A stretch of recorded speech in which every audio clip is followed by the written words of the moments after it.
Assalamualaikum warahmatullahi wabarakatuh. Halo teman-teman, perkenalkan namaku Hanumir Atul Maslahah. Di sini aku akan menjelaskan beberapa pemikiran dari tokoh-tokoh sosial dan juga tokoh-tokoh sosiologi, diantaranya Auguste Comte, kemudian Emile Durkheim, dan kemudian Karl Marx. So, tonton terus ya videonya.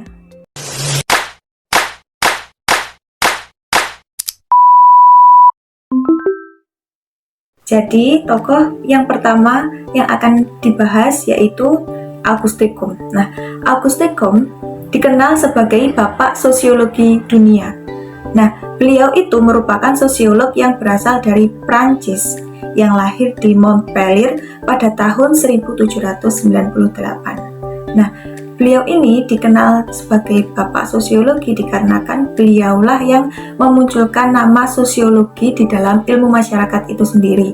Beliau itu lahir di masa era revolusi Prancis yang pada saat itu banyak berkembang ilmu-ilmu yang bersifat natural science atau ilmu-ilmu alam seperti fisika, kimia.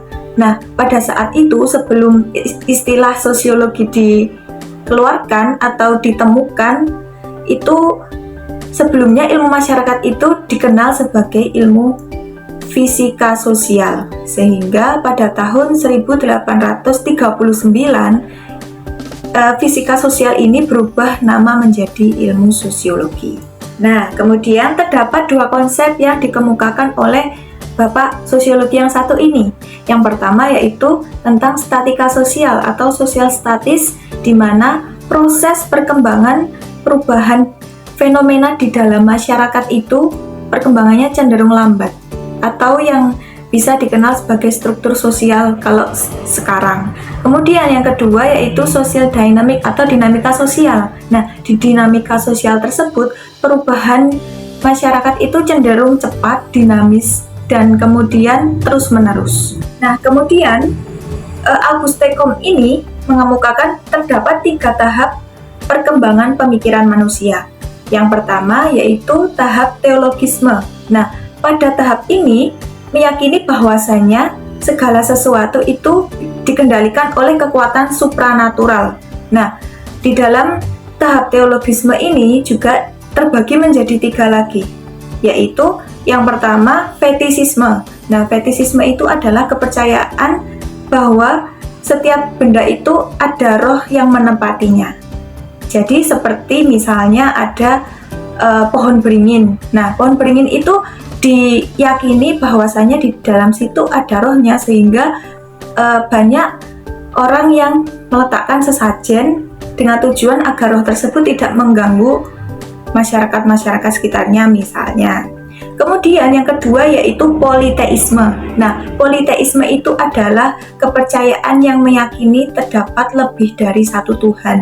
Nah, di sini misalnya percaya kepada Dewa Wisnu, Dewa Brahma, Dewa Siwa, dan lain sebagainya. Kemudian yang ketiga yaitu monoteisme. Nah, monoteisme itu merupakan kepercayaan terhadap satu Tuhan. Kemudian yang kedua yaitu tahap metafisik. Nah, pada tahap metafisik ini masyarakat percaya bahwasanya terdapat kekuatan yang sifatnya itu abstrak. Dalam hal ini tidak condong kepada percaya kepada Tuhan, melainkan kepada hukum-hukum alam. Nah, tahap yang ketiga yaitu tahap positivisme. Nah, pada tahap positivisme ini segala sesuatu yang ada di bumi ini bisa dibuktikan kebenarannya melalui uji ilmiah. Jadi bisa dibuktikan secara empiris, sehingga pada tahap ini itu lebih mengedepankan kepada rasionalitas dan akal pikiran manusia. Nah, contohnya saja misalkan ada perahu yang tenggelam pada saat ombak. Nah, pada tahap positivisme itu dipelajari bagaimana perahu ini bisa tenggelam. Itu bisa dibuktikan dengan data-data yang mungkin alat-alat di perahunya itu ada yang konslet atau gimana. Bukan mempercayai bahwa dewa-dewanya itu sedang marah dikarenakan ada perilaku seorang penumpang laut yang sedang tidak menaati peraturan atau tidak senonoh gitu misalkan. kemudian tokoh berikutnya yang akan kita bahas yaitu Émile Durkheim. Nah, Émile Durkheim merupakan sosiolog yang asli dari Prancis. Beliau lahir di Epinal pada tahun 1858. Beliau itu hidup dan berkarya pasca Revolusi Prancis, sehingga ide dan pemikirannya itu lebih mengarah kepada respon-respon terhadap dampak-dampak sosial dan juga gejala-gejala sosial pada era pasca Revolusi Prancis. Selanjutnya, teori yang terkenal dari Émile Durkheim yaitu teori solidaritas sosial. Nah, solidaritas itu yaitu rasa kebersamaan, rasa senasib, dan sepenanggungan. Nah, teori solidaritas sosial ini terbagi menjadi dua, yaitu yang pertama solidaritas mekanik. Nah, ciri-cirinya ada beberapa, yaitu yang pertama itu tentang pembagian kerja yang tidak jelas. Jadi pada yang pertama, ciri-ciri yang pertama ini itu biasa kita jumpai pada masyarakat pedesaan. Jadi pembagian kerja yang tidak jelas ini maksudnya kurang terstruktur dengan baik dan hanya ada beberapa pekerjaan saja. Kemudian memiliki gotong royong, rasa gotong royong. Nah, pada ciri-ciri yang kedua ini itu juga bisa kita sering jumpai di masyarakat pedesaan, dikarenakan masyarakat pedesaan itu lebih menjunjung tinggi rasa kebersamaan sehingga kadang melakukan gotong royong bersama-sama. Kemudian yang ketiga yaitu adanya rasa kekeluargaan yang tinggi. Nah, sedangkan yang jenis kedua solidaritas yaitu solidaritas organik. Nah, solidaritas organik ini biasanya kita jumpai pada masyarakat perkotaan, di mana pada masyarakat perkotaan ini ciri-ciri dari solidaritas organik yaitu memiliki rasa individualitas yang tinggi. Nah, kemudian yang kedua yaitu kerja, pembagian job desk kerja itu terstruktur dengan jelas. Nah, seperti misalnya karyawan, manajer, kemudian direktur itu begitu terstruktur gitu. Kemudian yang ketiga yaitu pemberian sesuatu itu tergantung atas dasar untung rugi, sehingga si A memberikan sesuatu kepada B itu memberikan untung kepada si A, dan juga si B memberikan si A itu memberikan untung kepada si B. Pokoknya ada hukum timbal balik. Selain itu, Durkheim juga mengungkapkan tentang konsep fakta sosial. Nah, fakta sosial itu dapat kita pahami bahwa sesuatu yang berasal dari luar individu, seperti norma, nilai, etika, kemudian kepercayaan, dan lain sebagainya yang sifatnya itu membatasi ataupun mendorong individu untuk melakukan sesuatu tersebut.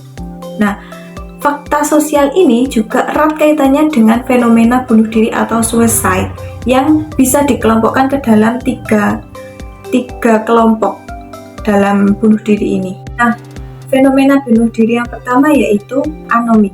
Nah, anomik itu merupakan bunuh diri di mana individu itu merasa kacau dan kehilangan pegangan dalam hidupnya.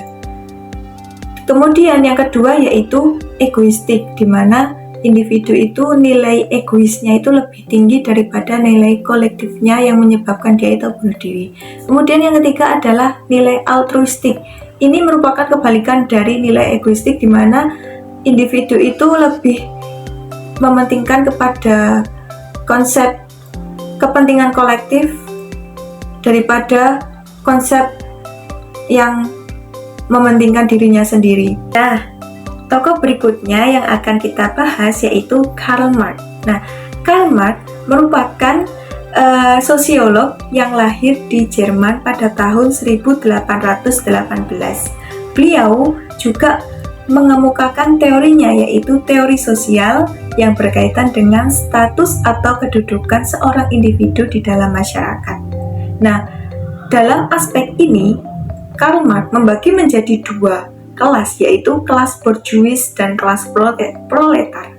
Jadi, untuk kelas borjuis ini adalah kelas yang memiliki alat-alat produksi atau modal, seperti pengusaha. Kemudian, yang kedua yaitu kelas proletar. Nah, kelas proletar itu adalah kelas yang tidak memiliki alat-alat produksi atau modal, seperti karyawan. Terima kasih teman-teman sudah menonton videoku. Semoga ilmu yang aku sampaikan bisa bermanfaat.